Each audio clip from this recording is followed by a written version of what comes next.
All right, everyone. We said last week that this was part one. We are now back for part two. And for Christiana Brenton, we went through a conversation we thought was going to be easily 50 minutes. That ended up being easily an hour and a half. And we've come back for the second half because we didn't even get through halfway through our question list. So, Christiana, thanks for being here for a second go round. Thank you for having me. I'm excited to be back.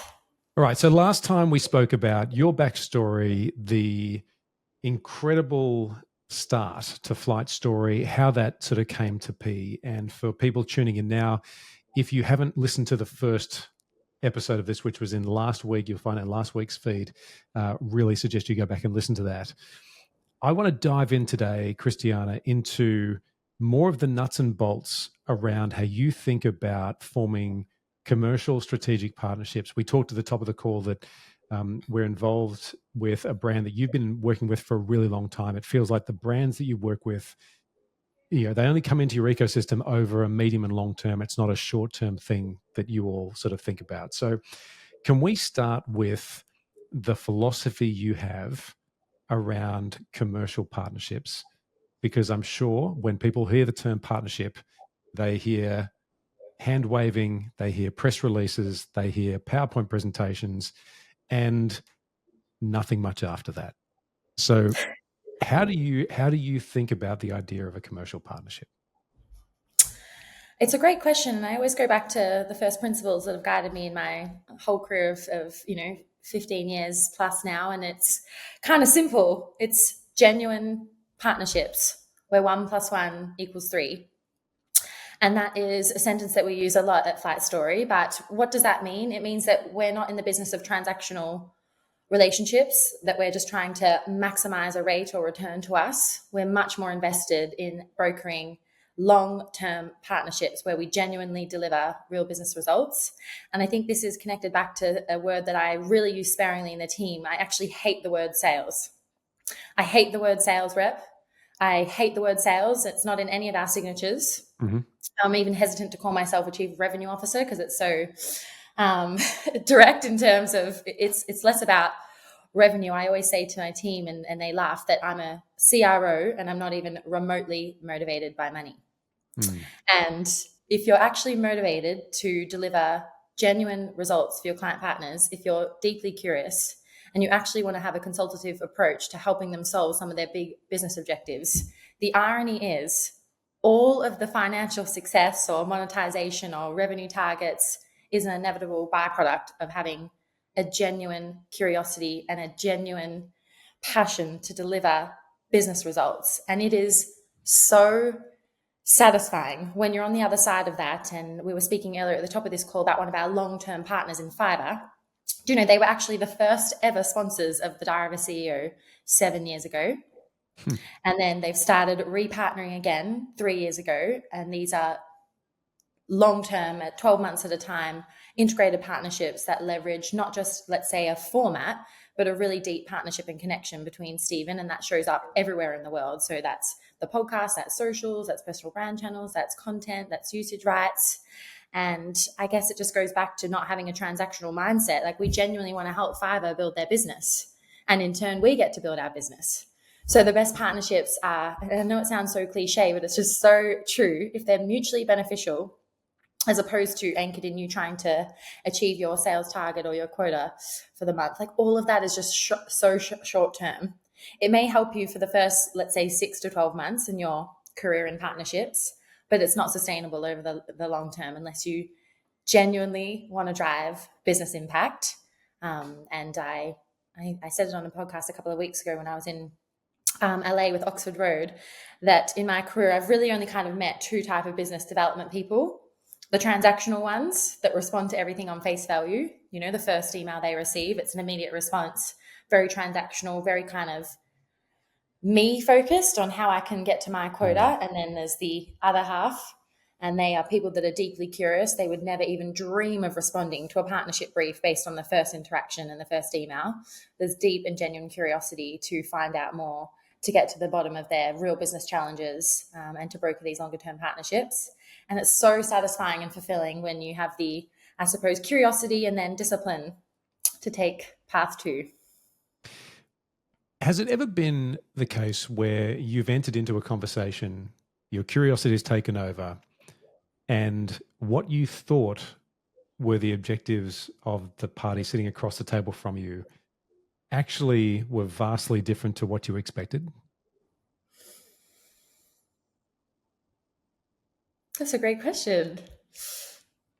And I ask because when we think about brokering relationships and diving deep, asking why 5 times, getting well beyond whatever metric that first person thinks is important.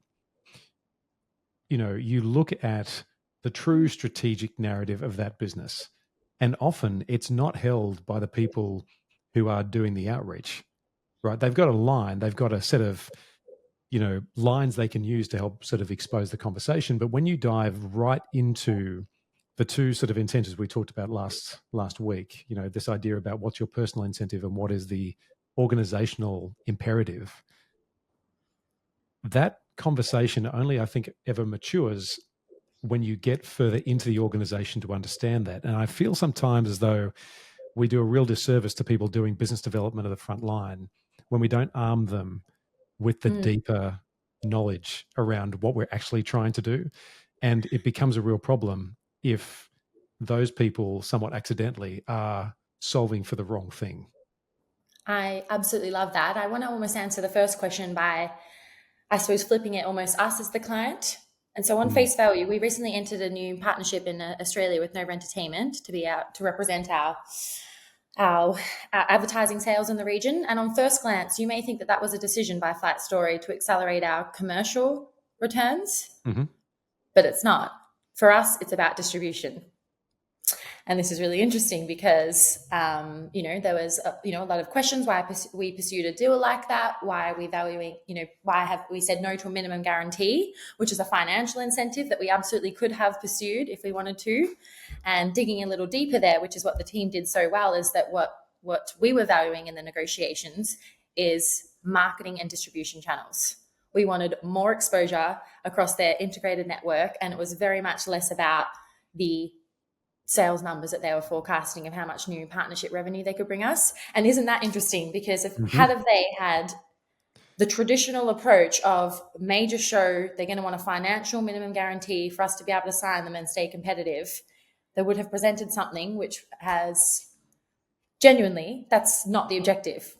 We have an in-house partnership team. We are delivering our advertising goals.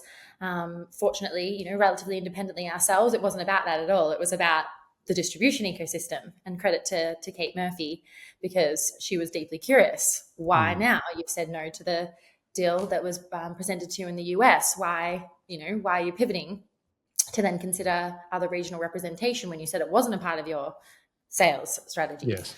Yeah. And see how different the response could have been. But she understood that we follow a first principles approach of decentralized distribution. Our main objective is that we want to be on as many platforms and places as possible. And that is our number one priority, because we believe if we accelerate audience growth first and foremost, everything else will follow. Absolutely. But see how the two responses could have been wildly different. And I was more interested in the marketing plan that they put forward to us. That was where the negotiations were, not in the minimum guarantee of a kind of commercial advertising return at all. So it just came to me when you said that. And then in terms of, arming business development people, it is so essential that they have the business context, because you could be pivoting, for example, to a whole new format or stream or partnership package seemingly overnight if you're on the front line, but ultimately that will likely be linked to like a massive margin decision or something that the business has learned in the background that's going to help enable their growth and profitability, which in turn helps them scale their team, helps them have better reward and recognition, more promotions, more incentives. And I think that context is often missed because, as you know, anyone running a business, like revenue is only one metric. There's so many things that happen behind the scenes, or our broader business strategy, to your point around, it goes back to us saying no to one of those traditional minimum guarantee style deals, the 7-figure that was presented to us, and we said no. Our team upstairs know exactly why we said no to 100 million. Yeah. And that's a big decision, because obviously there would have been an incentive for them. It would have flown down in some ways in terms of a bigger bonus, but they know exactly why, because our first principles are audience growth. global audience growth, and therefore we don't want to have to be bound by the incentives of any one platform. And they understand that. Isn't it fascinating? So I feel as though, so we're in 2025 for people who are going to listen to this in the future. And it feels like there is a complete dismantling of previously held incentives nearly everywhere. Now, if people look back on this and saw tariffs out of the US and a whole bunch of other economic stuff going on, they go, yeah, well, of course. But it feels as though what we used to do to market, to get distribution, just doesn't work anymore. Mm-hmm. What we have to try and do is think very, very differently.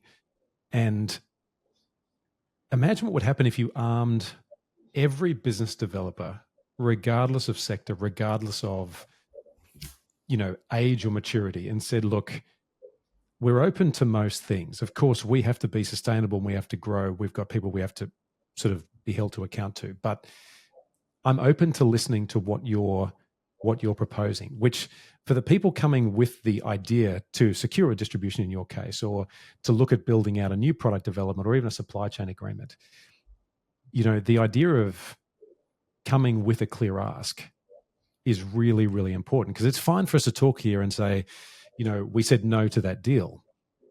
Well, that might have been no just today, right? And when you've had a chance to think about it, digest it, work out if there's something different, you can go back with a very different ask. But there is real craft in having a specific ask, don't you think?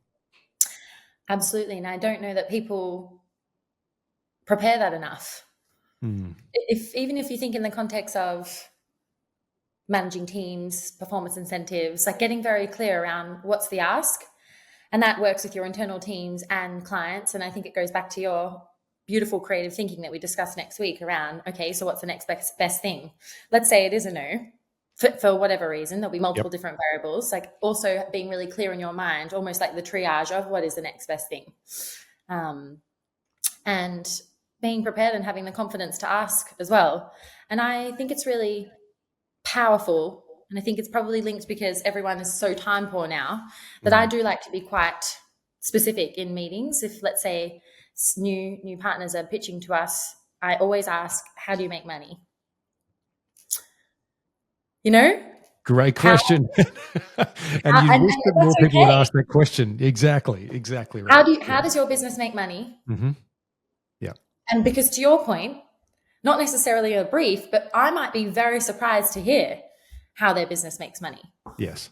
It may not be where I thought it was. And then that completely changes the conversation. It's one of the most powerful questions I think you can ask. And I think earlier in my career, maybe there was nervousness or hesitation to be so direct, but actually said in the right way, it comes from a place of deep curiosity and, again, empathy, because I'm a bit of a realist that ultimately your business, the incentives have to be aligned for us to have a partnership. That's it. And so if it's not going to make you money, I don't think it's going to work. And so it's a really powerful question. Can we dive into your partnership organization, sort of pull back the veil a little bit on what is the team at Flight Story that is involved in partnerships? Because obviously the team is large and there's a lot of different moving parts there. What is the partnership team's cadence and approach to the work they're doing? Now, obviously there are behavioral characteristics we've covered. They're curious, they'll be direct, they understand what their organization is there to achieve. Is it a lot about inbound?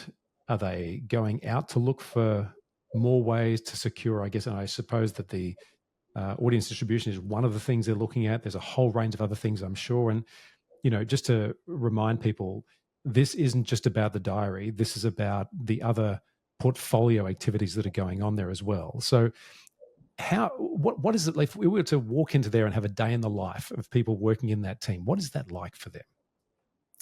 We were just talking about it last night, that we all feel self-actualized, which is such a beautiful word. But in terms of the cadence, we start absolutely every single Monday together. We have an entire commercial team sync. I'm going to go back to, just to qualify, the partnerships with regards to brand partnerships and our advertising team. But of course, every team is brokering partnerships. Marketing is brokering distribution partnerships with Spotify, YouTube, all of our platforms. There's partnerships everywhere within our org, but I suppose the ones that I'm the closest to So Monday morning, absolutely essential. We start the week together. It's our funnest meeting of the week. We take a photo every Monday as well, and that is to document the journey of how much bigger that we're getting. In terms of, I love that. I'm really excited to share that one day because it was just me, and now there's a team of 10 plus people. We actually start with a music clip of the week. So everyone in the team has to nominate a music clip, and we play it. We play it very loud, I guess, to kind of get ourselves energized for the week ahead. And then everyone has to prepare a reason why it's relevant to our work. And it could be cultural, creative, curiosity, something to do with that particular talent, or breaking through the category at the time, or doing something particularly disruptive. And that sets as our initial inspiration. I've just been in so many teams where on a Monday morning you like open a spreadsheet and go straight into the sales pipeline, and it is as about as inspiring as. Yeah. So it sounds small, but this ritual to us, we protect. It's an absolute non-negotiable. Like nothing else. That meeting is never ever removed from my diary, and that also sets the tone of the culture that we've cultivated in our weekly cadences and rituals, which is the ultimate fuel for everything. I think I spoke to this last week, but for me, it's get the people right and everything else follows. 100%. I don't think about the CRM, our operating system, the AI tool we're experimenting with that week. I obsess over people first, everything else follows. And if I find those people, if I cultivate a fun culture that we all feel connected and bound together and on this mission to deliver the best work of our life, and in so doing hit these phenomenally ambitious targets, and I suppose we all feel that a dopamine hit together because we know that we feel this real momentum of making progress.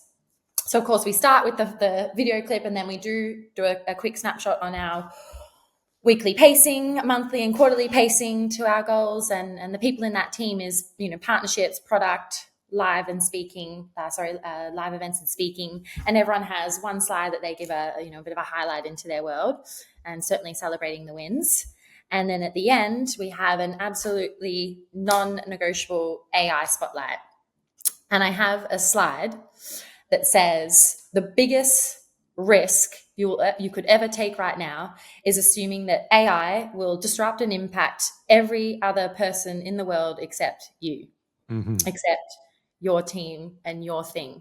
And that speaks to trying to remind people of this like cognitive bias that we have, or rather cognitive dissonance that you can have when big kind of changes are coming.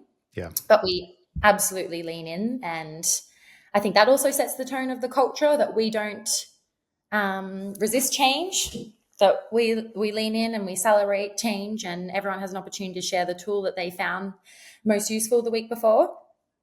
And this sounds really simple in terms of a weekly cadence, like great, you have a Monday morning meeting, but I can't even explain to you how important that ritual is to us, to our sense of connection, community, and camaraderie together.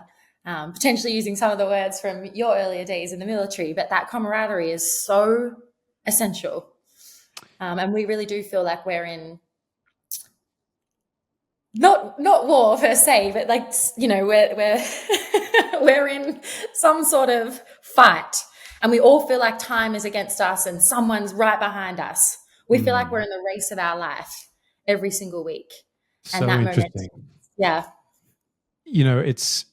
I'm sure there have been people who have applied for roles, been successful, walked in on the first day, inevitably you've welcomed them well. And then there has been this realization, I imagine relatively quickly, that they need to step up. And like in any great high performance culture, the realization is quick that you need to prove yourself. And very quickly after that, the assimilation into a great team. Ryan Hawke talks a lot about the pursuit of excellence. And, when you look at the behind the scenes, and for people that don't know, behind the diary, there are a whole range of other social clips, and a lot of the team at Flight Story post regularly on LinkedIn in particular to show what it's like to do the thing that you only see as a podcast episode, as a YouTube clip. It's extraordinary. And when you think about the excellence that they're aiming for, I'm sure that is a natural lifting point for many people that walk in the door to begin with. And that fight that I think you're talking about is because you're pushing the boundary further and further out from what people consider to be normal. I saw an article a little while ago where I think your co-founder Georgie was saying, look, I'm going to try and find a way to see if AI can essentially replace me as the chief executive, which of course, and to your point last week, people in media took that to be a very practical kind of, let's see if that can actually work. And that was a different way of interpreting the intent. But the forward momentum that your team is carrying at an individual unit level and then as a team of teams, I think is really something spectacular. And I'm not surprised, if we look in 3 or 4 years' time and see what the step change is, it'll be that all of those cogs decided to lift and pursue excellence every day, that you have secured the distribution you're looking for, that you have continued to see plans fail and then just get re-emerged into something special. I'm not surprised by this at all. It's really beautiful to hear you articulate it, because I guess, we don't get to see the outside perspective. We're in it. That is everything that you've just shared is what we hope for and what we're seeking to cultivate. And the fact that that's turning up on LinkedIn, I would say it goes back to Georgie, myself and Stephen's responsibility to keep maintaining our recruitment standards. But it's funny when you say people come in, the first week, people are a little bit taken back. Oh, I'll bet. Yeah. And it happens. It's so interesting. I'm really fascinated to study the psychology of it, because people that have been like total outperformers in the interview process come in and they're almost like timid, week one. Georgie and I keep noticing this. And then sometimes we're like, oh gosh, I hope we made the right decision. But then what we're realizing is that they are probably used to, and this is an incredibly fortunate problem to have, these individuals are probably used to being, the top 1% of their organization. Sure. Yep. And they're probably used to being, quote unquote, the best and validated as that. And then they walk into an environment where they go, oh my God, everyone. Yeah. Everyone isn't necessarily just elite operators, but like the most kind, passionate, fun. And it's on one hand, everyone is obviously so lovely and accessible, but I can imagine now upon reflection, like how intimidating that must be. As intimidating as I felt meeting Stephen Bartlett and the Diary of a CEO team. Oh my gosh, I was so nervous the first time I walked in. So it's funny. Let's just double tap on something you said there about this holding of a paradox, right? So when you think about team performance, and this happens in many high performing teams, Simon Sinek talks about this regularly, where there is from the outside a genuinely elite perspective on what's happening on the inside. And because that's true more often than not, what is discarded in the lens is the capacity for the people on the inside to hold intention, kindness and performance and brotherhood and a collegiate nature of a culture. Because sadly, I think most humans equate elite with individualistic ruggedness, sort of brutal progress. And it's interesting how when people find that, I would beg a hunch that people who are feeling a bit taken aback are recalibrating because they didn't think those two things could be held in tension. And the brain rewiring that probably happens pretty quickly with high performance is, I really like that, but I just have never been exposed to it. Therefore, I've got to try and reformat my way into it. Or I just don't think I can do this because I'm used to being the top 1% in a field where individualism is rewarded. And I can't get out of that mindset. So beautifully articulated. Wow. Wow. So I have a funny feeling that may be what is happening. And when I go over there, I would love to learn more about that. But I think there is something about that with teams, because you look from special forces military units all the way through to high performing trauma surgery teams. These are people who when the penny drops and they are switched on, it is like nothing you've ever seen before. And it's not because you can hear a penny drop. It's because all of their intrapersonal ways of being sort of connect on this sort of almost subliminal format and Wow. the cog turns as one. But when it doesn't need to be there, right, when they can switch out of that mode, they know how to switch out of it, and they can be good humored, and they can just get on with being great humans. And I'm personally hoping the world does more of that, because we need it a lot right now. But I'm not surprised to sort of hear that that's what the feeling is like on the inside.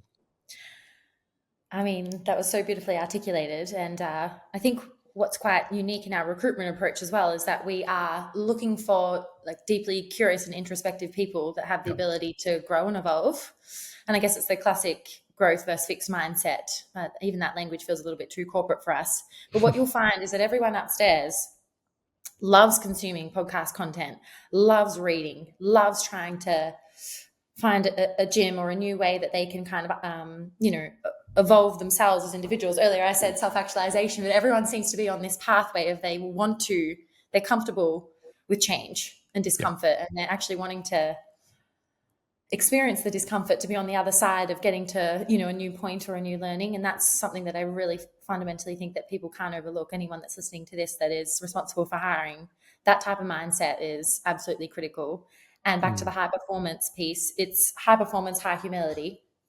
And we will not hire anyone that is exceptional that doesn't have humility. And when we have made that decision in the past, transparently, those people have left the business, pretty quickly, because the two are inextricably linked, and we won't allow one without the other. Obviously, you can't just have humility without the performance either. So they're all they're all connected.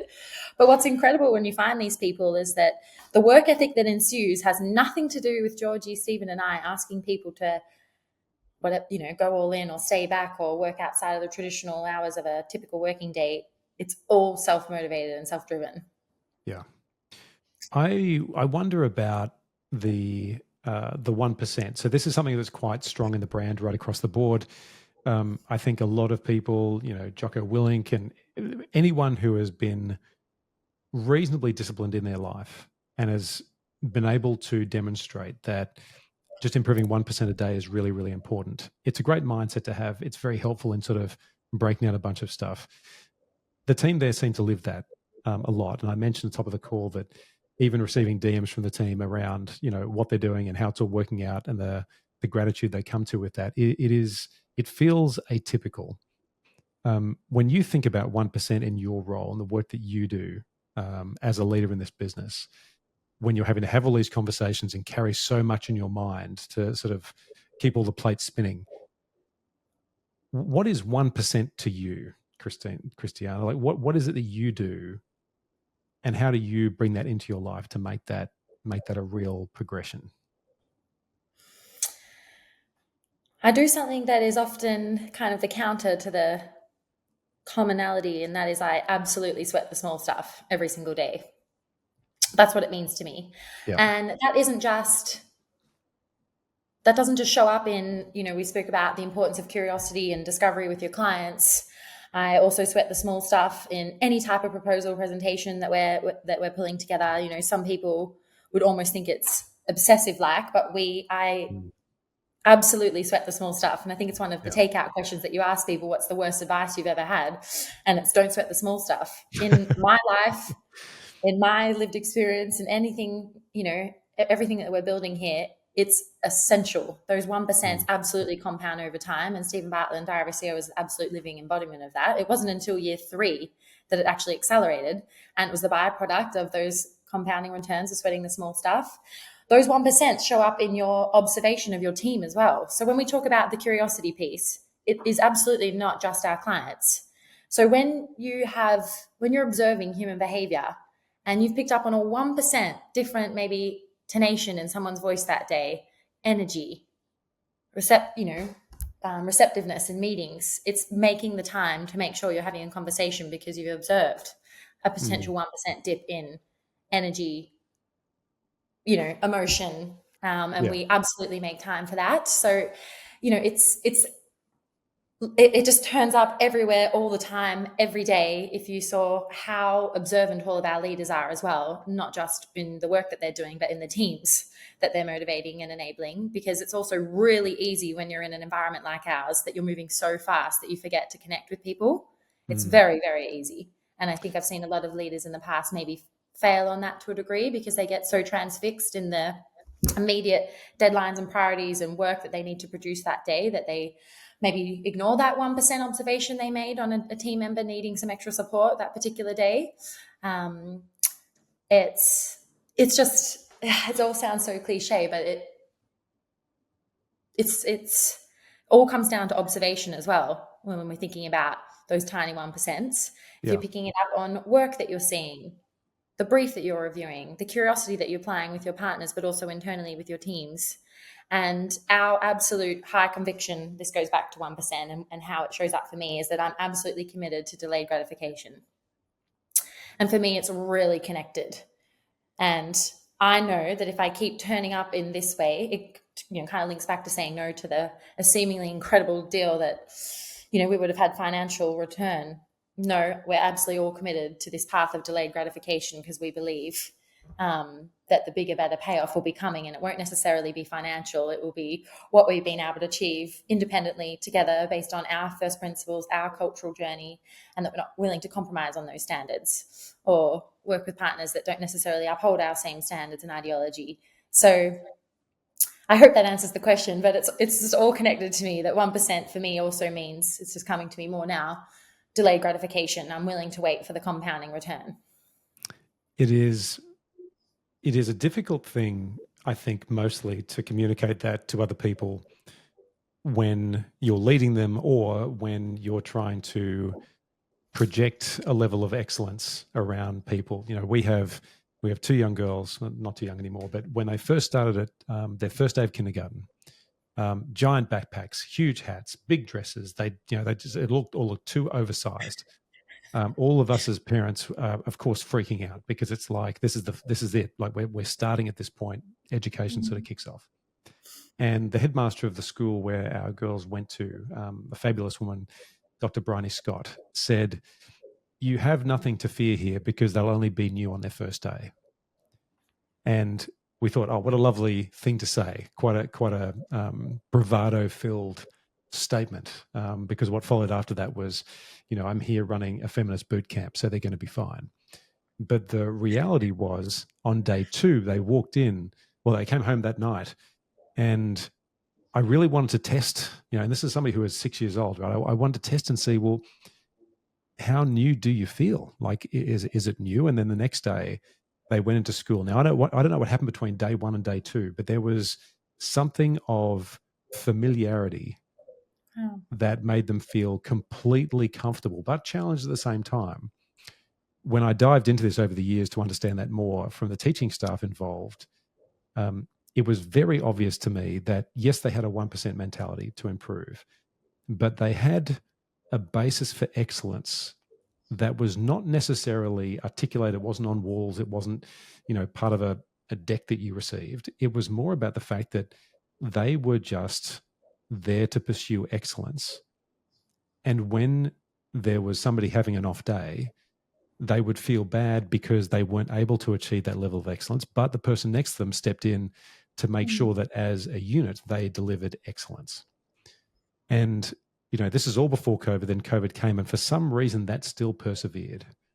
Wow. And I think when you look at people who are trying to lead and have so much change and so much disruption going on, all I think you can really ask of people is to be excellent. And there's something about the term, I think, and I'd love to hear your thoughts on this, that it's not charged, right? Like it's not a loaded term. But if somebody says, well, are you being excellent at this task? And you're not, or your level of excellence is something different, then you can have a discussion, which I think can be quite a rich discussion, as opposed to one that's around performance or contribution. And again, I say that because, I remember seeing the preparation that went into the Boris Johnson interview. I don't know who the research team was, but I remember seeing a photo of the book, and this is Boris Johnson, former UK Prime Minister, he'd written a book, which was his version of events, which I'm pretty sure most of the world didn't really concur with. And inside that book was more post-it notes and more like I've never seen a book that's been that heavily annotated and marked before. And I know that Stephen's conversation with him was a deeply uncomfortable one. He mentioned it before, he mentioned it afterwards. But it was still grossly educational for anyone who decided to sort of go through it. So I guess it's just a long way of saying that even when things are difficult, there's a level of excellence which still seems to persevere across the culture at Flight Story. I love everything you said with the word that excellence isn't as maybe emotionally loaded as high performance. You're right, high performance is almost linked to maybe some of the potentials that it's less humane or something, whereas the pursuit of excellence, I mean, yes, and I have to give that to my friend Ryan Hawke. Like this is not my language. This is his language, and it's fantastic. And he's built his career around that principle, and it's something else. It's why he has 650 podcast episodes, and he talks to extraordinary leaders around the world. So I don't want to put that to one side, but it's a very important one, I think.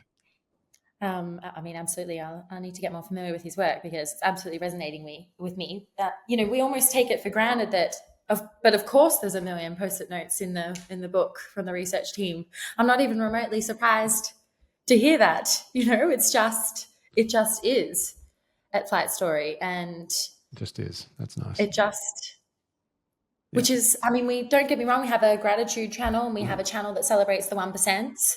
And when you talk about our kind of cadences and rituals, that's a really big important one for us. So someone in the team, for example, it wouldn't be unusual for someone to see that book on Jem's desk or whoever was responsible for that particular research brief, take a photo of it and put it in our 1% channel and celebrate the thoroughness and the excellence that went into prepping that research brief. Mm-hmm. So when I say it just is, it's not that it's not recognized. It's just that it's every day, it's always, and then there's this beautiful feedback loop. If I showed you our 1% channel, the things that get celebrated, a great example is when Jem changed the candles in the DOAC studio for a different scent based on research of that particular guest.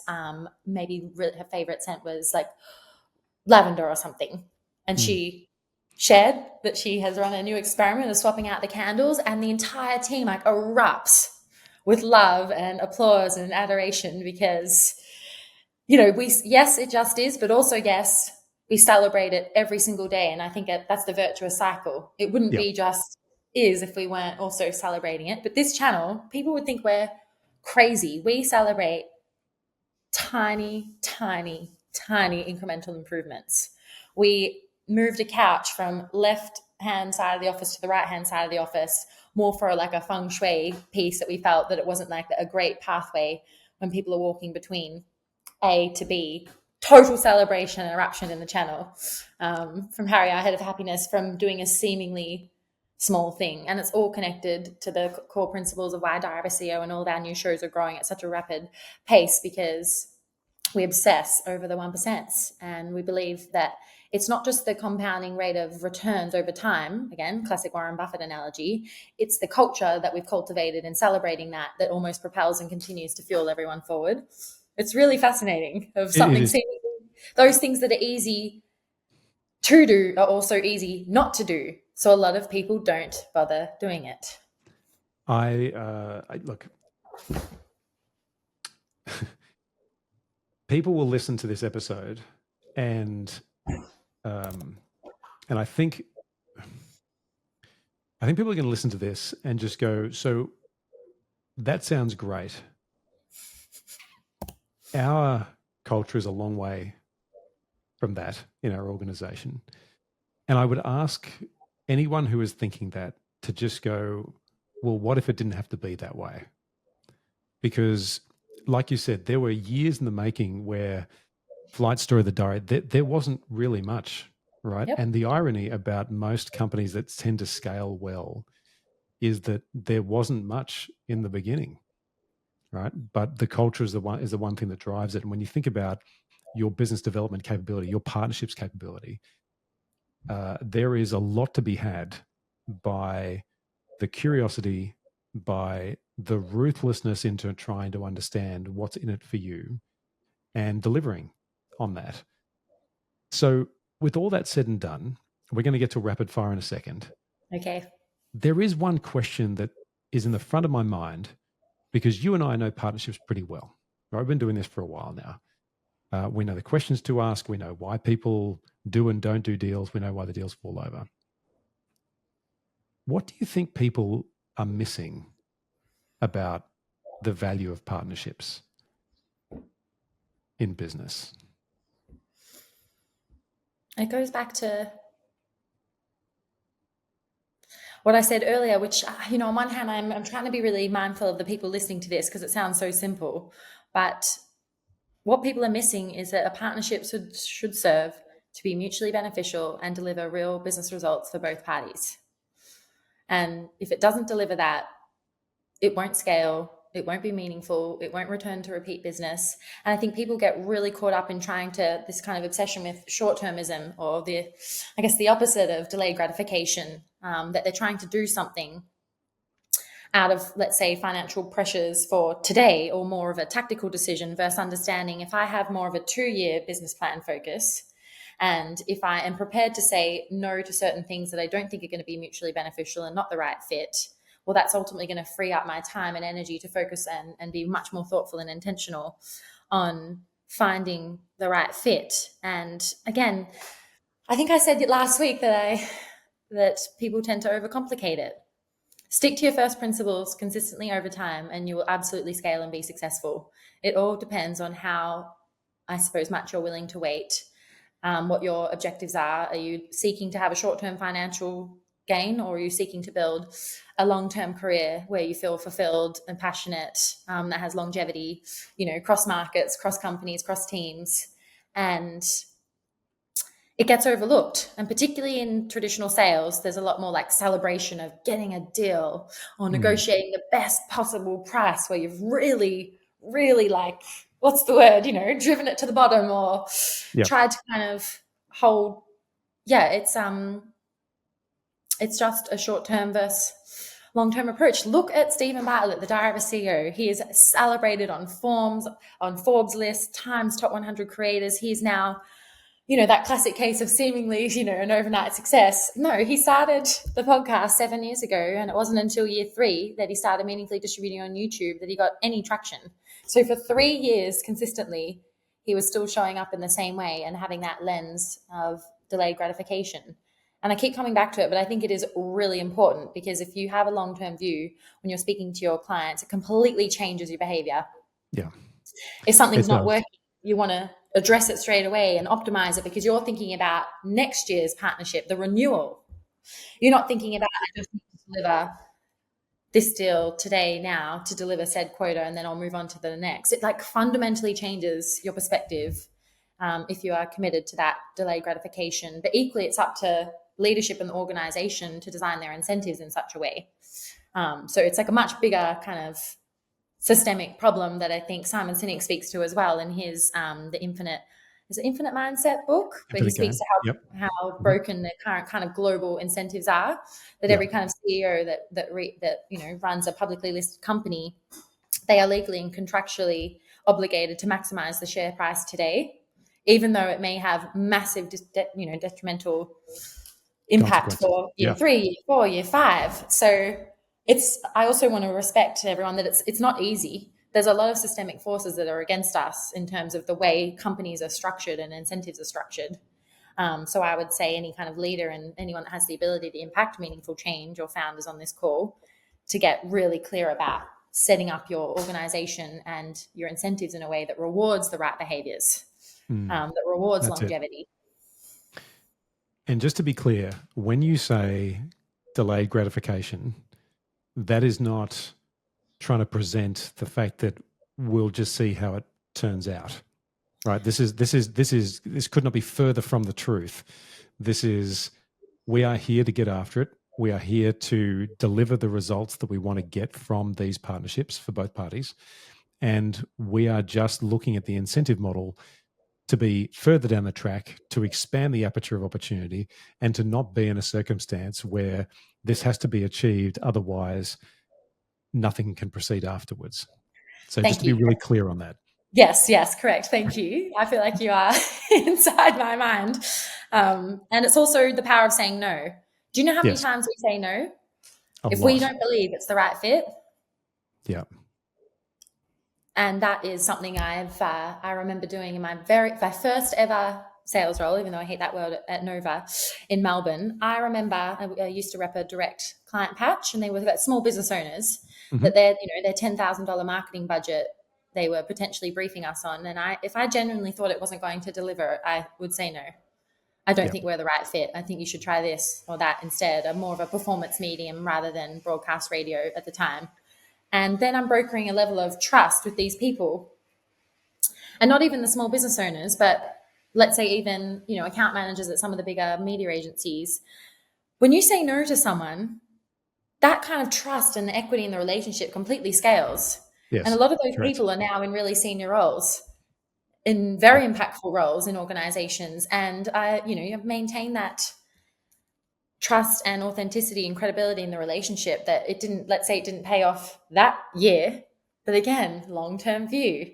Now look, I'm observed as like a trusted partner, not someone that's just going to do whatever it takes to deliver a target in that particular quarter. Love it. I love it. Let's get to this rapid fire. Okay. I am keen to hear your answer. Now, you've already answered one question. We're going to come back to it anyway. So Okay. let's start with this. Complete this sentence. Partnership is the single greatest accelerating force of my entire career. Absolutely essential. I don't think I would be where I am today were it not for all of the partnerships along the way, not with businesses, but equally with people. I'm under no perception that what I have achieved thus far has anything to do with me as an independent contributor. It is the single greatest accelerating force in my entire life and career, and absolutely that's no more truer than it is today with Stephen and Georgie. Absolute accelerating force. And importantly, I would encourage people to have a lens when we're speaking about business partnerships and let's say teams that you can form, having the humility to partner with people that kind of offset some of your gaps, because Georgie, Stephen and I have very uniquely different skill sets. And if it wasn't fused with humility of recognizing where they shine and where we shine, and it's not necessarily in the same lanes, then it wouldn't work. That's it. 100%. Great answer. Question 2, what content are you loving at the moment? I know I'm asking this question of someone who swims in content every day, so this will be tricky maybe to answer, but what content are you loving today? Well, obviously, the Diary of a CEO, we need to talk. Begin again. But other than our own shows, I'm absolutely obsessed with a podcast called Acquired. It's absolutely phenomenal. The two hosts take a documentary style view, getting very deep and curious in the business stories behind some of the biggest global brands we know today. And it's absolutely exceptional. They've done a phenomenal job. That's awesome. I'm going to look into that one. That sounds like a lot of fun. Right. Oh, Christiana, I still got you? Yes, yeah. Okay, good. All right, question number 3. What's the worst piece of advice you've received and why? Don't sweat the small stuff, which we spoke to. The absolute worst piece of advice. I absolutely believe you should sweat the small stuff, and we've spoken about it quite a bit, and that's the rate of compounding returns over time. That's it. Be excellent. Yeah, I completely agree. Now, when you see, and I talked about this on LinkedIn this week, so it's quite interesting to see what your response is going to be. When you see potential for a new partnership, what's the first thing you do to try and turn that potential into action? Take action. Do not delay. My gosh, that's one of our first principles. And I know Georgie spoke about it in one of your earlier episodes. We do not delay. We take immediate action, and we have an immediate default towards execution. And that isn't waiting for tomorrow, scheduling the call next week. What can we achieve in terms of taking steps to get closer to a call, to that initial conversation as fast as possible? Don't delay. Don't delay. Urgent teams win. It is tried and tested. Final question. What's one thing, maybe 2 or 3, that you're deeply grateful for right now? Wow, we spoke about it within this call. This is going to sound so cliche, but I have never felt so happy, so fulfilled, so content in my life. And that is the beginning of this business journey. I mentioned self-actualization. I actually said it in an interview with the New York Times the other week when they said, what does it feel like to build at this rapid intensity? Like it must be exhausting and it must take a toll, etc. I'm maybe having more of a lens of the behind the scenes. And I said, I've never been so grateful to work with a team of individuals that inspire me, challenge me, make me deeply curious. I'm learning so much from everyone every day. I've learned so much from this conversation.